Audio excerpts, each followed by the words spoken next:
There are places on our planet that seem to belong to another world, lands that whisper secrets of a time long before our own. Here, the Earth itself tells a story. It is a story written in stone, carried on the wind, and hidden in plain sight.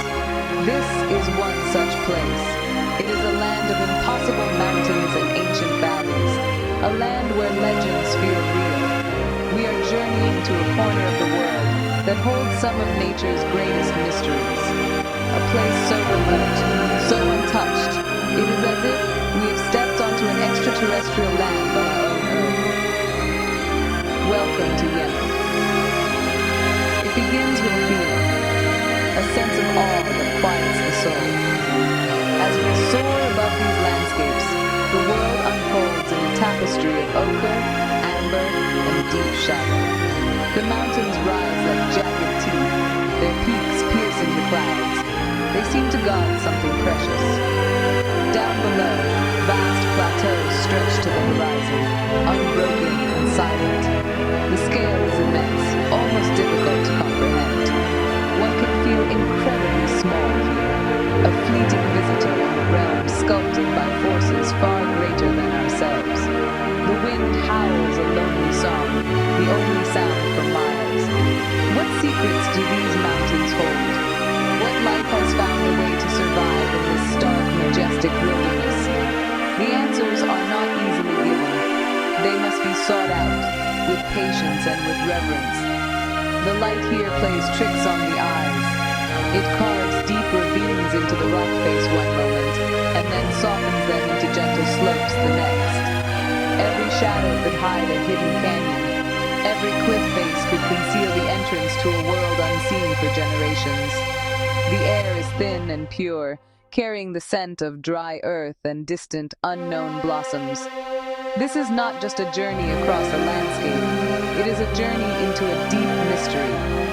We are here to listen to the whispers of this ancient land, to see what it has kept hidden from the outside world. The land challenges us, but it also invites us. It asks us to look closer, to understand its rhythms, and to appreciate its profound and enduring beauty. With every step, with every gust of wind, the feeling grows stronger. We are on the verge of discovering something truly extraordinary, something that will change how we see our own planet. Far from the mainland, adrift in the Indian Ocean, lies an island that defies all expectations. It is a place where the rules of nature seem to have been rewritten. This is Socotra. It is often called the most alien-looking place on Earth, and for good reason.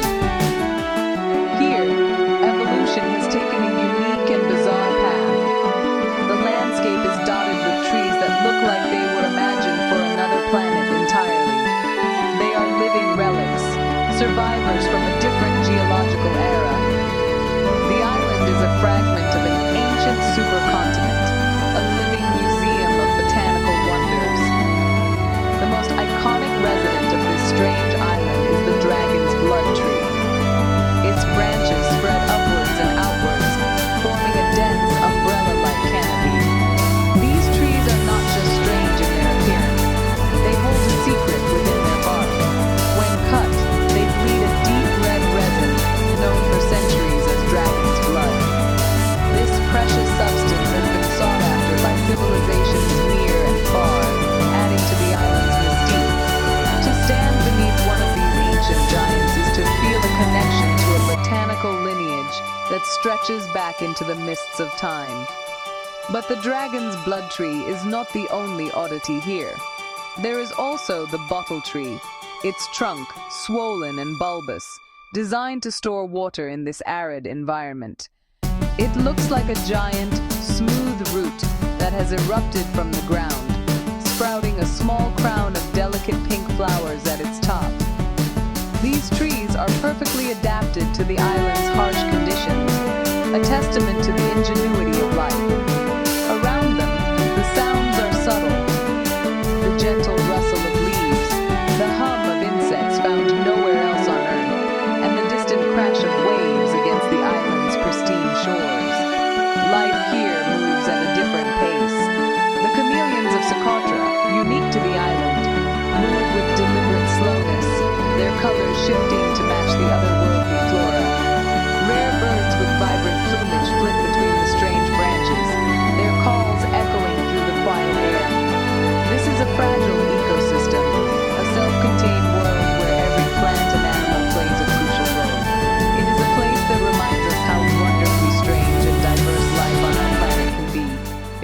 take the time to look.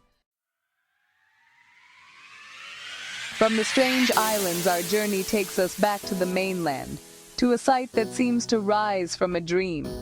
Out of the flat, sun-baked desert floor, a city of towers emerges. This is not a modern metropolis of steel and glass. This is something far older, far more astonishing. This is Shibam, the oldest skyscraper city in the world. It is a fortress of mud, a testament to human ingenuity in the face of a harsh environment. Hundreds of mud brick tower houses stand packed together, some rising over 100 feet into the sky. Each building is a vertical marvel. They are constructed from the very earth they stand upon, a mixture of mud, straw, and water, baked hard by the desert sun. These are not ruins, they are living homes. Generations of families have lived within these walls, their lives unfolding stories high above the ground. The city is a maze of narrow, shaded alleyways designed to provide relief from the relentless heat. Walking through them feels like stepping into a labyrinth from another age. The air is filled with the scent of spices, baking bread, and the soft murmur of daily life. Life in Shibam is intrinsically linked to its unique architecture. The upper floors are for living, catching the cooler breezes that blow above the desert floor. The ground floors are often used for storing grain or sheltering animals. A complex system of bridges and doors sometimes connects the upper levels, allowing residents to move between buildings without descending to the street, a defensive feature from a time of tribal raids. The sounds of children playing echo between the high walls, a timeless chorus that has filled these spaces for centuries. The people of Shibam are the guardians of this incredible heritage. Their traditions and skills have been passed down through countless generations. They are masters of mud brick construction, constantly maintaining and repairing their homes to protect them from the elements. We see artisans at work, their hands shaping the same materials their ancestors used. There is a quiet pride here, a deep connection to place and to history. Shibam is more than just a city.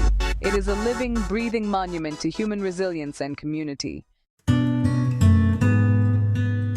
Leaving the desert behind, we ascend into the heavens. The Haraz Mountains are a world apart, a kingdom in the clouds. Here, ancient villages cling to the sides of impossibly steep cliffs, their stone houses seeming to grow directly from the rock. These are not just settlements. They are fortresses, built in high, defensible positions. From a distance, they blend so perfectly with the landscape that they are almost invisible. It is only as we draw closer that the true scale of this architectural wonder becomes apparent. Life here is lived on the vertical. The villagers have transformed the steep mountainsides into a patchwork of terraced fields. These green steps cascade down the slopes, a breathtaking sight against the brown and gray of the rock. For centuries, farmers have cultivated coffee, cotton, and other crops on these narrow ledges. It is a laborious process, requiring immense skill and balance. Every drop of water is precious, channeled through intricate irrigation systems that are themselves marvels of engineering. The air is cool and crisp, carrying the scent of rich soil and blooming coffee flowers. The wildlife here is as resilient as the people. We watch in slow motion as a griffon vulture soars on the thermal updrafts, its vast wingspan carrying it effortlessly between the peaks. Its keen eyes scan the valleys below. Smaller birds like the Arabian Saren add a splash of color and a cheerful song to the rugged environment. Even in these high altitudes, life finds a way not just to survive, but to thrive. The silence of the mountains is profound, broken only by the call of a bird or the distant bleating of a goat navigating a narrow path.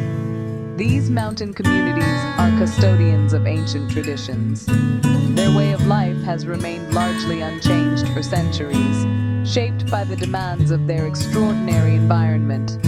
We witness a quiet ritual, a gathering of elders sharing coffee, their faces etched with the wisdom of the mountains. Their movements are slow and deliberate, filled with a deep sense of reverence for their home.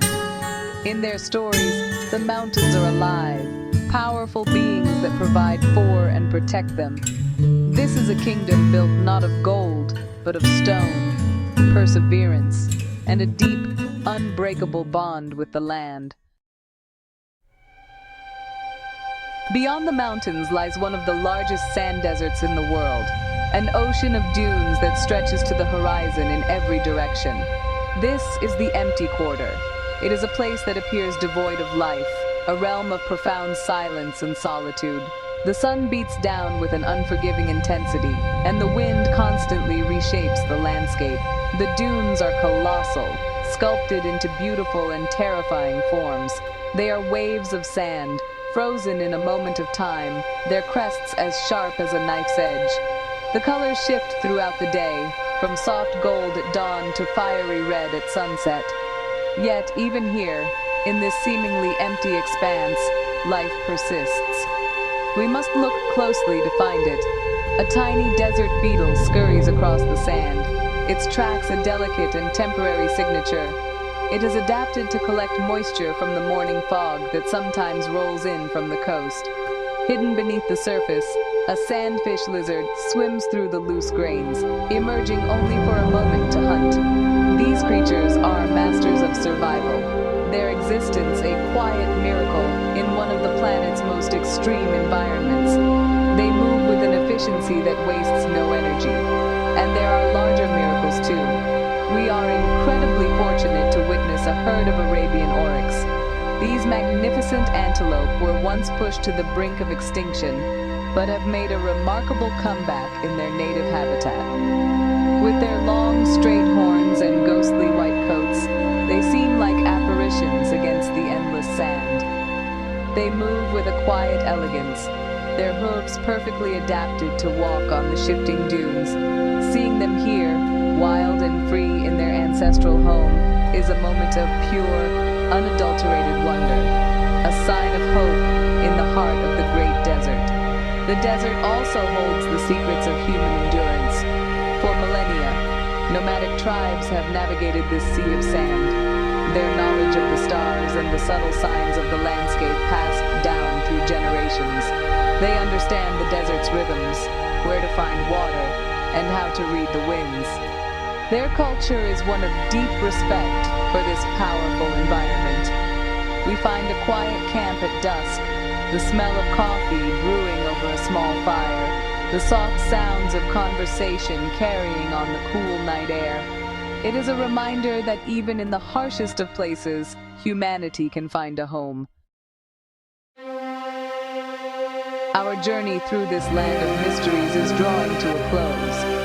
We have soared over mountains that touch the sky and explored islands that seem to belong to another world. We have walked through cities built of mud and earth and stood in awe of life's tenacity in the heart of a vast desert. Yemen is not just a place on the map. It is a feeling, an experience that settles deep within the spirit. It is a land that operates on its own timescale, where the past is not a distant memory, but a living, breathing presence in the landscape and its people. The beauty here is not always gentle. It is raw, powerful, and profoundly humbling. It is in the jagged silhouette of a mountain against the dawn sky. It is in the intricate design of a dragon's blood tree's branches. It is in the determined gaze of a mountain farmer and the elegant stride of an oryx in the dunes. This land challenges our perceptions of what is possible, what can be endured, and what can be created.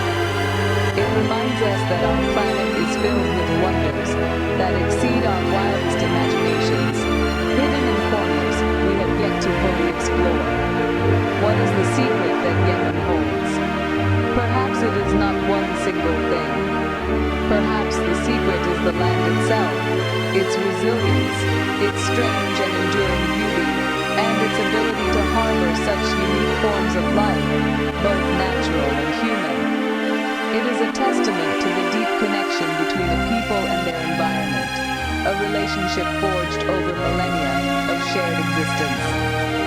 The traditions, the architecture, and the very spirit of this place are woven from the earth, the sky, and the sea that surround it. It is a harmony that is both powerful and fragile. As we depart, we carry with us not just images, but a sense of reverence, a feeling of having touched something ancient and sacred. There are still so many secrets hidden in these valleys, so many stories yet to be told by the whispering winds. Yemen remains a land of mystery, a treasure of our world, reminding us that there is still so much to discover, to understand, and to protect. And in its timeless beauty, we find a profound and quiet hope for the future of our planet.